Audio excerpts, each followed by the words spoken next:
कि माँ भी हमें जो जन्म देती वो भी माँ है और जिसकी हम पूजा आराधना कर रहे हैं वो भी माँ है। क्यों भैया, सही बात है ना। आपने बड़ा सुंदर आशीर्वाद दिया, मैं मंदिर में रखूंगी उसे और जब जब पूजा करूंगी आपकी याद जरूर आएगी। बहुत बहुत धन्यवाद। ऐसा आशीर्वाद बड़ा कमी मिलता है। तो यहाँ पे जितना लोग उपस्थित बा सबकर गोड़ छू के गोड़ लागत नहीं। अगर हमरा शब्द से, हमरा स्वर से, हमरा बिहेव से कोनो त्रुटि हो जाए तो आप सब क्षमा करब जा। आई नवमी के दिन बा, काहे से के नवरात्रि चल रहा बा, बड़ा सुंदर सुंदर गाना बाटे तनी मनी बजेला, लेकिन अभी नवमी के दिन भइल बात एगो माई के भैया पूर्वी टच एगो माई के बड़ा सुंदर गीत भाई दोपहर में जब बजत रहल है ना, तो हम चाहेंगे आप सबके बीच में सुनाना। बोले सच्चे दरबार की, बोलिए जगत जननी जगदम्बा की। और हमारे बनारस वाले स्टाइल में हो जाए, पता है क्या, नमः पार्वती पतये हर हर। क्योंकि कहते हैं अगर हर हर महादेव कह दिया ना तो जितना शरीर का डर होता है, चिंता होता है, भाग जाता है। क्योंकि हर हर महादेव का मतलब ही होता है हे भोलेनाथ हमारे कष्टों को हरी, है ना भैया, दिखाइए।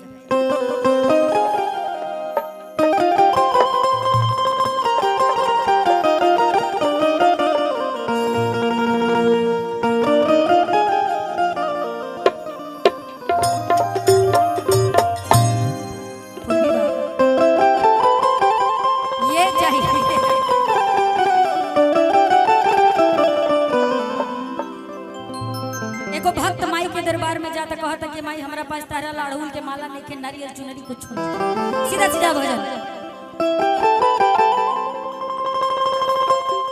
नाही बाटे और नरे यारा चुनरी,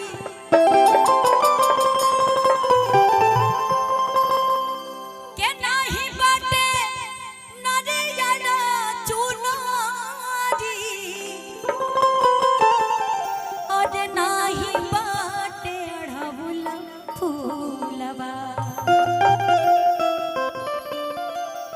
अरे मोरे रामा,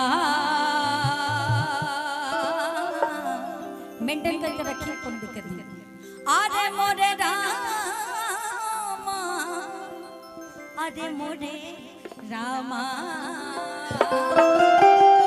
माई के सदनिया भजनिया गाई बहेरा।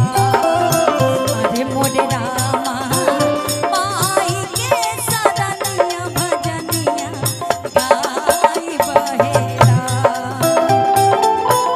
नाही बाटे नरियरा चुनरी, नाही बाटे नरियरा चुनरी, नाही बाटे अढ़बुल फुलवा। अरे मोरे रामा, अरे मोरे रामा, अरे मोरे रामा, माई के शरणिया भजनिया गाई बहेरा। अरे मोरे रामा, माई के शरणिया भजनिया गाई बहेरा।